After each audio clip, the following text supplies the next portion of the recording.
ñu indi ñu suñu jeeg bi rek mu ñëw sëy si kër gi te defe naa loolu léegi mu am. Khadija est clairement tombée sur the wrong one, sur la mauvaise famille, les gars. Ça, c'est ce qu'on appelle se jeter dans la gueule du loup. Dans cette vidéo, on va parler des 2 derniers épisodes de la série Karma, épisodes 27 et 28. On va voir ce que l'arrivée de Ami dans la maison Kébé implique. On parlera aussi de Bati Massamba. Pourra-t-il toujours être l'âme torrent en épousant Nathalie? Et puis on parlera aussi de Ndeye Marie parce qu'elle est dans le doute en ce moment. On sent qu'elle doute de la paternité de son futur bébé. Bonjour à tous et bienvenue sur Yiri TV. Je m'appelle Sylvia. Et j'étais partie depuis longtemps. I know. Vous m'avez tellement manqué. J'avais qu'une hâte, c'est de me poser devant ma caméra. La dernière fois que je me suis posée comme ça, bah, c'était en décembre. Ça date, c'est ma plus longue pause. J'étais malade, les gars. J'étais au bout de ma vie. J'étais au bout du rouleau, au bord de la falaise. J'étais très malade, mais ça va mieux maintenant. Sinon, j'espère que chez vous, ça va aussi, que l'année avance bien. On est déjà en février, j'y crois pas. Je viens de me réveiller, moi. Donc, bonne et heureuse année à tous. Je vous souhaite beaucoup de bonnes choses pour cette année. Allez, c'est parti pour l'analyse tant attendue. Ah oui, j'ai déménagé aussi, ça s'est très bien passé. J'ai quitté ma région. J'étais en Île-de-France avant, donc j'ai quitté l'Île-de-France. Ça fait du bien de changer. Et voilà, ça s'est bien passé parce que beaucoup me demandaient comment ça se passait. C'était fatigant. Oh, je déteste le déménagement. J'avais oublié à quel point c'était relou, mais ça fait du bien d'être dans un nouvel environnement. Donc, Khadija, on apprend sans surprise qu'il n'y a que l'argent qui l'intéresse. On le savait, on l'a analysé. Hein. Dès qu'on l'a vu pour la première fois, on a tout de suite ressenti son côté matérialiste, représenté, symbolisé dans son outfit. Et puis, grâce aussi au background de cette actrice, hein, j'ai été très influencée par son rôle dans Emprise. Donc, dès que je l'ai vu, j'ai tout de suite fait le rapprochement avec son personnage dans la série Emprise, qui n'est qu'une gold digger. Donc, la production arrête de donner les mêmes genres de rôles parce qu'on devine tout de suite le scénario. Faut nous surprendre des fois, hein. Khadija, ça se voyait depuis cette fameuse rencontre du hasard, entre guillemets, là, qu'elle avait déjà fait beaucoup de recherches concernant cette famille et qu'elle était au courant qu'il n'y avait pas de gardien. C'est pour ça qu'elle voulait marquer son but, sauf que Aïda est de retour, plus stratège que jamais, prête à se battre jusqu'à la mort pour sauver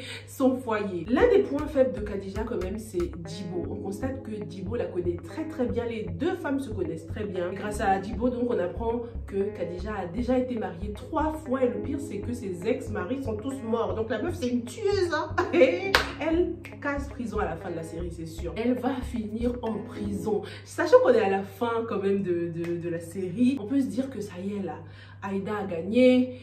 Khadija, ce sera la grande perdante. Aïda a rassemblé les Avengers là, échec et mat. Mais faut pas qu'on sous-estime Khadija, hein. Rien n'est encore joué, même si franchement, je vois pas comment elle va s'en sortir. Mais le truc c'est que Aïda est quand même faible, hein. C'est d'ailleurs l'une des conditions pour laquelle elle continue sa peine à la maison, pour cause de maladie, parce qu'elle a une santé fragile. Elle savait très bien qu'elle ne pouvait pas affronter Khadija toute seule, c'est pour ça qu'elle a fait appel à du renfort. Si c'était la Aïda d'avant, elle aurait réglé ça vite fait, bien fait, sans rien dire à personne, en mode bien stratège. Mais là, on peut pas nier ce changement dans sa façon de faire les choses. C'est pour ça qu'elle a besoin de ses crazy daughter-in-laws, hein, pour la backup. C'est d'ailleurs à se demander si son pardon est sincère, Aïda, lorsqu'elle demande pardon à Ami, lorsqu'elle essaye de faire la paix avec Kani. Est-ce qu'elle est vraiment sincère ou est-ce qu'elle cherche tout simplement à se faire des alliés, hein, dans ce combat de vie là? Je pense quand même qu'il y a une part de sincérité dans son pardon et qu'elle a appris de ses erreurs, hein. Elle a eu le temps de réfléchir en prison. Mais bon, Aïda, des fois, elle me fait penser à Abou, tu sais, ces personnages qui ne changeront vraiment jamais, qui ont un mauvais fond. Et les personnages comme ça, on l'a vu avec Abou, ils ne peuvent qu'avoir une fin tragique, quoi. C'est pour ça que je pense que Aïda sera un personnage qui va mourir à la fin. Je sais, vous allez me dire, Sylvia, tu veux tuer tout le monde? Non. Je vais vous expliquer pourquoi je pense que Aïda va mourir à la fin de Karma. Déjà, ce ce dernier combat ultime là. On parle beaucoup du combat de la vie, hein. Comme si elle va justement y laisser sa vie. Aïda est malade, obviously. Dès qu'on parle de maladie dans le cinéma, je pense tout de suite à la mort, à une fin tragique. Moi. Si Aïda meurt, ce sera un électrochoc pour Majib qui va guérir pour de bon là, hein. Ça va peut-être l'aider à guérir le fait de perdre sa mère. Une autre raison, c'est que ça y est là, il y a beaucoup trop de monde dans cette maison et dans le cinéma. Quand il commence à y avoir trop de monde comme ça, il faut que quelqu'un meure, hein. Il faut les éliminer. Someone gotta go. Et Aïda gotta go. Scénariquement parlant, ça signifiera aussi la fin du karma puisque tout a un peu commencé avec elle. Bon, avec elle et Djibo aussi, on veut vraiment repartir dans le passé. Donc voilà, dites-moi si vous êtes d'accord ou pas dans les commentaires. Je pense que Aïda va mourir, mais c'est pas Khadija qui va la tuer, hein. Je pense à Malika. Soit Aïda meurt, soit Malika meurt, soit Malika tue Aïda. Je sais pas pourquoi, mais j'ai l'impression qu'il va se passer quelque chose. Aïda a proposé à Ami de venir dans la maison des Kébé, mais est-ce qu'elle mesure ce que cela représente, surtout pour Malika? Malika a finalement décidé de rester, hein, de ne pas aller en France pour se faire soigner, et ça c'est mauvais signe. Je vais rester aider la famille à garder un œil sur Majib. Est-ce qu'elle va pas considérer l'arrivée de Ami dans son territoire, chez les Kébé, comme une menace? Est-ce que ça va pas réveiller ces vieux démons? Déjà la présence officielle d'Ami dans cette maison concrétise le divorce, hein, entre Malika et Majib. En plus, Ami se rapproche de ses enfants, son pire cauchemar à Malika. Donc l'arrivée d'Ami va être une véritable épreuve, hein, pour Malika. Et elle risque du coup de rejeter toute la faute sur Aïda Kébé en accusant Aïda d'avoir ramené son pire ennemi dans cette maison. Malika va donc s'en prendre à Aïda Kébé et c'est là qu'on va comprendre que depuis le début, Malika n'a jamais été le karma de Majib, mais celui de Aïda Kébé. Dis-moi ce que tu en penses dans les commentaires, hein. Si tu regardes la vidéo jusqu'ici et que tu kiffes et que tu es content que je sois de retour, content ou contente, n'hésite surtout pas à me soutenir, rien qu'en cliquant sur le j'aime ou en t'abonnant si tu passes par là pour la première fois. N'oublie surtout pas le like pour que l'algorithme de YouTube suggère ma vidéo à d'autres personnes qui kiffent ce genre de contenu. Merci. Donc continue avec Khadija, son arrivée va chambouler les choses, mais on en parle des 500 millions là. 500 millions rek? What the hell? Elle a même pas bégayé, 500 millions. Elle sait très bien que c'était trop, c'est pour ça qu'elle a essayé de descendre à 450, mais arrête. Non mais quel culot vouloir récolter comme ça ce qu'on n'a pas semé. Non. Elle est dangereuse, hein, cette femme. Et surtout, elle a probablement plus d'un tour dans son sac. Déjà, elle a une famille. Hein. Elle a une grande famille derrière elle. Une famille qui est assez solidaire. Elle a Alioune, hein, qui était donc l'ex-fiancé de Ami et qui lui a sûrement raconté les secrets de Ami. Elle connaît les secrets de la famille Kébé et surtout, elle connaît Djibo. J'aime bien le fait qu'elle n'ait pas encore réalisé qu'Ami était juste derrière elle. Hâte de voir sa réaction lorsqu'elle va la voir. Parce que je pense que la personne qui lui ferait le plus peur à cette Khadija là, c'est Djibo. Parce que les autres là, elle va se dire Aïda, bon, elle est faible, elle est malade. Malika, elle est folle. Kani, elle va lui dire hey, toi, je connais ton père. D'ailleurs, le père de Kani, il est célibataire, non? Qui nous dit qu'elle n'a pas essayé de l'abuser lui aussi? Parce que ça va, bon, il n'est pas riche, mais il est bien quand même dans la société. L'un des meilleurs avocats du pays. Donc, ça se trouve, ils ont eu une histoire, hein, qui sait. Mais ça m'étonnerait quand même. Sans prendre à un avocat, c'est le moyen le plus rapide de se retrouver in jail, hein, de se retrouver en prison. Donc, je sais pas si elle a osé avoir une histoire avec lui. On verra bien, hein, ce que la suite nous dira. Mais en tout cas, ces trois-là, elle peut les maîtriser. Mais Ami, c'est quelqu'un, hein. Et la cerise sur le gâteau, c'est Djibo. Maintenant qu'Ami réside chez les Kébé, Djibo va probablement passer souvent voir sa fille, hein, et du coup croiser Khadija. Quelque chose me dit que Khadija a peur de Djibo. On dirait que ça va être électrique entre ces deux-là lorsqu'elles vont se croiser pour la première fois. Khadija, elle représente vraiment le pire cauchemar de toutes les premières épouses. Quand tu as construit comme ça avec ton mari, bon, je vais pas dire from scratch, parce que Aïda Kébé, elle a rencontré Ahmed lorsqu'il était déjà quand même aisé, il vient d'une bonne famille, mais ils ont partagé beaucoup de choses, quoi. Et du coup, venir comme ça pendant un moment de faiblesse pour ruiner, dans tous les sens du terme, tout ce que tu as construit avec ton mari, c'est vraiment culotté. J'arrive pas à croire qu'elle ne s'est jamais fait prendre cette meuf-là. Ça se trouve, c'est le père de Kani qui justement la couvre, hein. C'est pas possible. 3 maris, et quand par hasard, ils sont tous décédés et personne ne se pose des questions. À part Djibo qui a vu qu'il y avait anguille sous roche. That's weird to me. Elle doit avoir un bon avocat, celle-là, parce qu'attends, les hommes fortunés, ils ont des familles quand même. Donc, personne de la famille ne s'est posé des questions, là.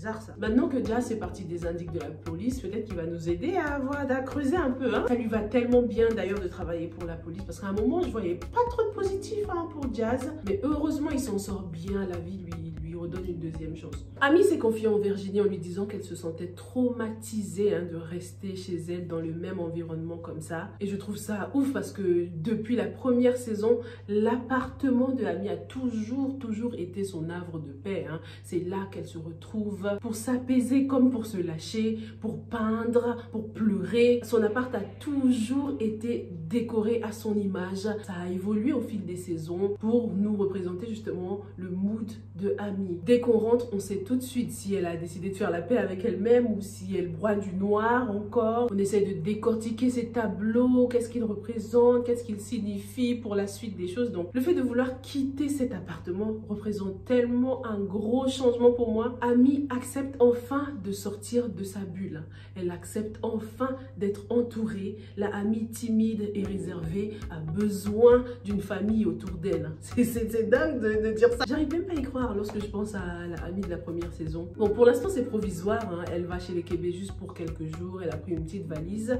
Mais si ça devenait permanent et si Amy devenait la nouvelle maîtresse de la maison Québé, en tout cas, c'est ce qui risque d'arriver si nos hypothèses s'avèrent. Hein. Si Aïda Québé meurt, she's out. Si Malika s'en prend à Aïda Québé, bah, she's out. De toute façon, elle n'est plus mariée avec Majib. Je sais même pas ce qu'elle fout toujours dans cette maison. Soi-disant, elle veut protéger Majib alors qu'il ne veut même plus d'elle. Elle devrait maintenant être sous la responsabilité de ses parents. Bon, peut-être qu'ils observent le hideux, non? En tout cas, les gars, si elle s'en prend à Aïda Québé, mais c'est la police même qui va venir la chercher, puisqu'elle serait un danger pour les autres. Hein, et c'est l'une des raisons pour lesquelles, bam, on t'embarque en hôpital psychiatrique direct. Soit quand tu es un danger pour toi-même ou pour les autres. Donc, il ne resterait plus que Amy et peut-être Kani si elle se marie avec Shérif. Mais eux, je les vois voyager, partir ailleurs. Je sais pas pourquoi. Kani, à part son père et ses amis, il lui reste qui au Sénégal? Elle a toujours voulu partir, même si bon, elle a changé d'avis maintenant. Malika, elle sera internée. Siam, peut-être qu'elle va décider de repartir en France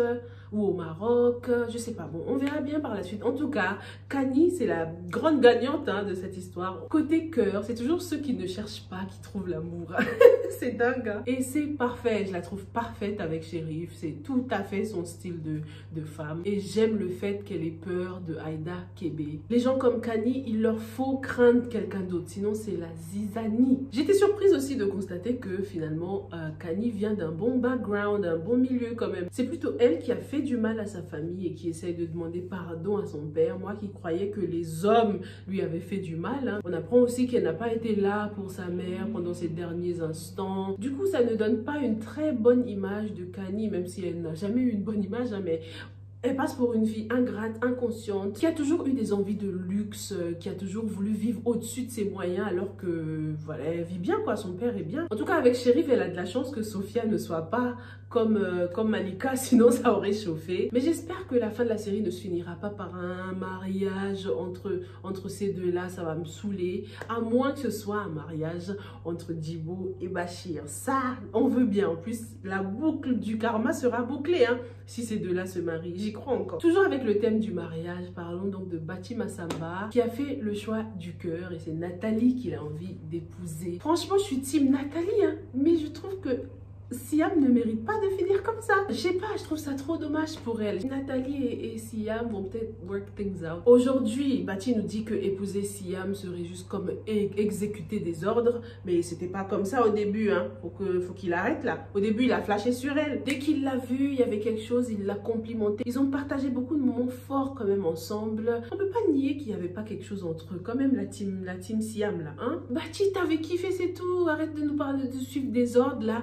Tu t'es juste rendu compte que en fait si j'épouse Siam, je vais perdre Nathalie, donc faut que je fasse un choix. Siam, j'ai essayé de lui trouver des défauts depuis le début, j'attendais là qu'on me donne quelque chose, une raison de la détester, mais c'est un ange. J'avoue qu'à un moment, lorsqu'elle avait parlé de son viol, j'ai cru qu'elle avait une fille. Quand parlant à Malika, elle lui avait dit oui, la personne qui a violé ma vie.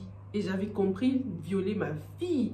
Tu m'as empêché de tuer l'homme qui avait violé ma vie. Et là, je m'étais dit, ah, c'est mort, si elle a une fille, c'est mort, Bachi ne pourra pas l'épouser, elle va le lui cacher, ça passera pas. Mais en fait, non, elle avait dit vie. D'ailleurs, dans cette saison, je trouve qu'il y a eu trop d'histoires de viol. C'est bien de sensibiliser, très impactant. On dirait qu'il y a même une campagne en ce moment. Mais je trouve que c'était un peu too much. Dites-moi ce que vous en pensez. Ça faisait un peu lazy writing. Presque tous les secrets des filles tournaient autour du viol. C'était trop redondant. Je trouve que c'était intéressant dans le cas de Ndeye Marie, avec le consentement. C'était bien de raise awareness autour de ça. Mais parler du même problème pour plusieurs personnages, ça fait un peu trop. Concernant Bati Massamba, je comprends aussi le fait que Siam ne veuille pas finir comme Malika, se retrouver dans un mariage où l'amour n'est pas réciproque. Personne n'a envie de ça. Mais je continue de croire qu'il y a quand même eu quelque chose entre Bati et Siam, quelque chose de fort. J'ai bien aimé qu'il continue à la défendre face à sa famille. Ça montre qu'il a quand même beaucoup de respect pour elle. Donc le grand-père l'avait validé. C'est l'une des raisons pour lesquelles je continue à y croire, parce que jusqu'à preuve du contraire, depuis des générations, ce grand-père a toujours fait les bons choix. Son seul défaut, c'est qu'il est peut-être un peu trop vieux jeu, un peu trop dans la tradition, mais il a toujours été assez visionnaire quand même, ce grand-père. Même s'il lui a dit à Bati Massamba avant de mourir, il lui a indirectement demandé de faire le choix du cœur, mais il lui a quand même rappelé que Siam ferait une bonne épouse. Je sais pas les gars, essayez de me convaincre que Siam n'est pas la bonne dans les commentaires, parce que pour moi là ça suffit pas, elle peut pas finir comme ça. Même si Bati Massamba a fait son choix, hein, ça a l'air d'être clair dans sa tête maintenant. Il faut que les deux femmes parlent, il faut que Nathalie parle avec Siam, parce que je trouve qu'elles se complètent bien. Elles représentent deux aspects importants de la vie de Bati Massamba. Soit Bati l'épouse, soit Siam tombe sur quelqu'un d'autre. Hein. Mais hors de question de la laisser comme ça. Concernant le titre de l'âme taureau, on dirait que Bati va finalement décider de lâcher l'affaire. Hein. Laisser tomber cette histoire de l'âme taureau. Au début, de toute façon, il n'était pas très emballé. En plus, le grand-père a dit finalement que les deux, lui et son cousin, étaient tout à fait capables d'être l'âme taureau. J'espère qu'il en serait capable, hein, ce cousin. J'espère que s'il devient l'âme taureau, ça va pas signifier la chute de cette famille. Pour moi, il peut devenir l'âme taureau à condition de ne plus se laisser influencer par son père. Parce que c'est son père le mauvais, le méchant dans cette histoire. Lui, il reste un homme bien quand même, qui s'occupe bien de sa famille, même s'il a fait des petites erreurs. Il fait de son mieux pour être un bon chef de famille. En plus, le temps presse. Est-ce que Bati aura le temps de se marier et tout ça avant de devenir l'âme taureau? Parlons de Isse, cette hypocrite là. Nathalie, tu cries pourquoi? T'as pas vu tout ce que Nathalie a fait là? Tu croyais que c'était gratuit? Non mais sa réaction m'a choquée. Après c'est Isse, elle est comme son frère, comme son mari, comme son grand-père, comme sa famille, très ancrée dans les traditions. En tout cas, je suis contente pour Nathalie et Bati Massamba. Ils vont hyper bien ensemble. Dès qu'on nous les a montrés dans la saison 2 là, ils étaient magnifiques ensemble. Contente que la vie lui donne une deuxième chance après son divorce. Et shout out à tous ceux qui sont dans des mariages heureux avec des maris qui pratiquent une religion différente de la leur. Hein? On est là. Alors, Ziggy et Aïcha, donc au final, on dirait que Ziggy, il kiffe bien Aïcha, ils sont tous les deux en France, là, ok. Leur couple, là, j'ai pas été convaincue, hein, non. Dans ma tête, depuis le début, je m'attendais à ce qu'il se passe quelque chose entre Ndeye Marie et Ziggy. Mais il n'y a rien eu, le scénario a changé. Mais je suis pas convaincue de la sincérité de Ziggy envers Aïcha. Est-ce qu'ils ont parlé même depuis cet incident chez les Hanan? On n'a pas vu Ziggy depuis. Hein. En tout cas, c'est clair que Aïcha lui a pardonné, hein, puisqu'elle s'est expliquée avec Ndeye Marie de toute façon. Et on en parle de comment les frères et sœurs Hanan ont défendu leur sœur. S'ils pouvaient soutenir la relation Djibo-Bachir comme ça, ce serait génial. La plus relou, la plus difficile à convaincre dans cette famille, c'est Aïcha. Hein. Mais maintenant qu'elle est en kiff sur Ziggy, elle va devoir accepter Djibo. Donc, comme je l'ai dit, je garde espoir pour Djibo et Bachir, même si jusqu'à présent, on ne sait pas qui est cet homme puissant qui kiffe Djibo. Je pensais qu'il aurait quelque chose à voir avec les diamants, mais apparemment non. Les choses avancent bien aussi entre Boris et Ndeye Marie. Le I2 là, ça sauve des couples. Hein. On dirait que dans 90% des cas, les couples qui se séparent se remettent ensemble après le I2. Hein. En tout cas, c'est très positif là dans la série. Dites-moi si c'est réaliste, si ça se passe comme ça dans vos pays. Est-ce que vous avez déjà vu des gens après le I2 qui se sont séparés séparés ou qu'ils se sont remis ensemble. Dans le cas de Majib et Malika, on peut pas vraiment dire que c'est un hideux, non? Il faut que ce soit annoncé officiellement avant que la période commence ou pas? Et là, il lui a dit façon Allah 3 fois, pour moi c'est bouclé. Hein. Ndeye Marie est donc enceinte, mais elle doute de l'identité du père. Mais nous, on sait que c'est le bébé de Boris, hein, puisqu'elle avait commencé à avoir des malaises avant cette fameuse soirée chez Aziz. Mais il faudrait encore que Boris y croit. Parce qu'un test de paternité, c'est possible seulement après, hein, quand la grossesse est assez avancée. Donc, il faudra patienter. Elle était tellement mal pendant sa conversation avec Virginie. Je me suis dit, ah, j'espère qu'elle va pas décider d'avorter ou quoi, mais je pense pas. Je sais que Boris va beaucoup la soutenir, qu'il soit le père ou pas. Il sera là pour elle. Pour la suite des choses, je ne vois que du positif pour Ndeye Marie. Ça doit être le verre qu'elle a porté qui m'influence, mais il serait temps en fait que Ndeye Marie voit le bout du tunnel. Parce que depuis la première saison, elle a juste pris trop cher. Ah non! Elle a beaucoup de chance d'être hyper bien entourée par ses amis, sa famille, sa belle famille. Donc ça va aller, c'est sûr et certain. Everything's gonna be alright.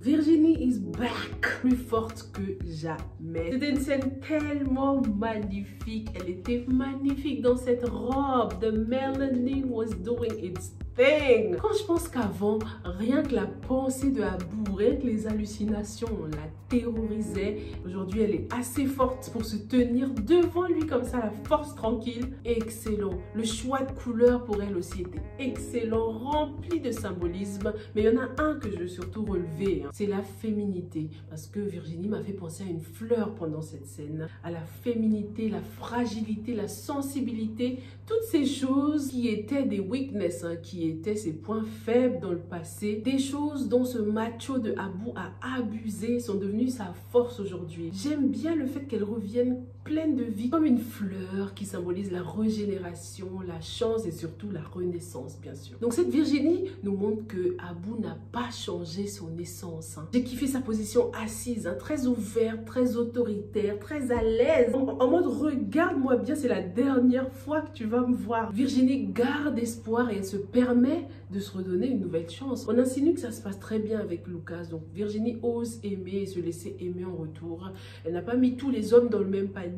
Ce que pourraient faire certaines femmes lorsqu'elles ont un heartbreak comme ça ou des traumas comme ça. T'oses plus faire confiance, t'oses plus aimer, tu deviens aigri. Comme ce que Kani nous servait un peu au début de la saison. Mais ce n'est pas du tout le cas avec Virginie. C'était une image très très positive d'elle, franchement. Parlons aussi un peu de la mort de Abou, qui était une mort excellente. Dans les analyses de la deuxième saison, j'avais suggéré le suicide, hein, pour ce personnage. Je m'attendais pas à mieux pour lui. C'est vraiment le pire châtiment pour ce mec. Donc toi, non seulement tu ne vas jamais avoir le pardon de la personne à qui tu as fait du mal, tu ne vas jamais avoir le pardon de Dieu, tu vas jamais aller au paradis. Tu t'es suicidé? Le suicide, on sait très bien ce que ça représente, hein. Dans la plupart des religions, c'est vraiment condamner, arracher sa propre vie. C'est le max, donc bravo. T'as gagné, toi. T'as gagné. T'as gagné une bonne place au Sheol. Bravo, félicitations, you played yourself. C'est dommage pour lui qu'il ait compris trop tard, un peu trop tard, hein, que l'argent ne valait rien. Abou, t'as eu beaucoup trop de chance dans la vie, mais tu refaisais toujours les mêmes erreurs. Non, il est mort, entouré de ces sacs de diamants, là. J'aurais kiffé qu'on mette des diamants sur lui, tu sais, pour rendre la scène encore plus tragique. Parce que jusqu'au bout, ce personnage a couru après l'argent, après le bling-bling, pour camoufler la noirceur de son cœur. Virginie ne lui a pas accordé son pardon. Et ça, c'était excellent aussi. Juste trop satisfying. Ce qui m'aurait saoulé, c'est qu'elle commence à dire « Non mais Abou, de toute façon, je t'ai pardonné depuis longtemps. J'ai tourné la page. » Les discours de pardon pas sincères, là. Tu peux pas pardonner quelqu'un qui t'a tué. Donc, c'est très bien qu'elle lui ait dit « Abou, je ne te pardonne pas. You can kiss my ass. » J'ai kiffé aussi le fait qu'elle ne se soit pas retournée, hein, lorsqu'il l'a appelée une dernière fois. Elle n'est plus du tout sous son emprise, il n'a plus aucun pouvoir sur elle.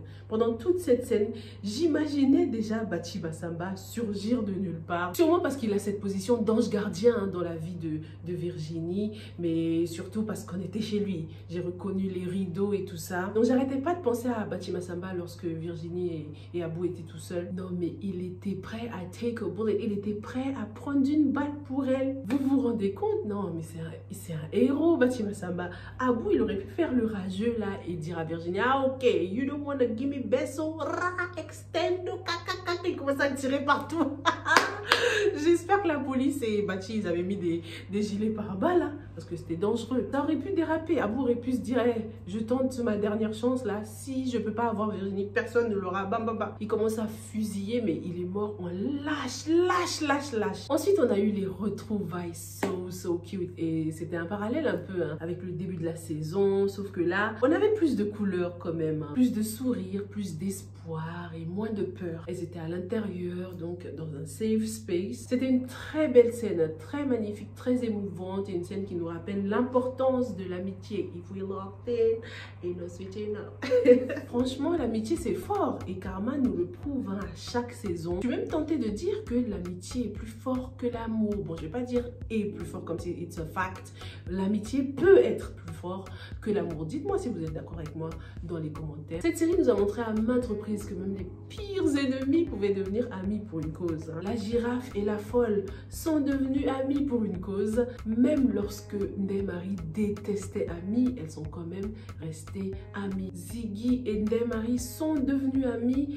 Boris et Ndeye-Marie deviennent amis et avancent petit à petit. L'amitié c'est fort les gars. On en parlera plus en détail. Ça fera partie des points que j'aborderai dans une vidéo concernant les leçons qu'on a retenues dans la série Karma. Si vous voulez déjà commencer à parler des leçons que vous avez apprises ou retenues par rapport à cette série, n'hésitez pas dans les commentaires, mais je ferai un post dans la rubrique communauté et on parlera tous ensemble des leçons qui reviennent le plus souvent. J'en ferai une vidéo, ok? Merci beaucoup d'avoir regardé cette analyse jusqu'au bout et on se retrouve dans la prochaine. Stay safe and stay blessed.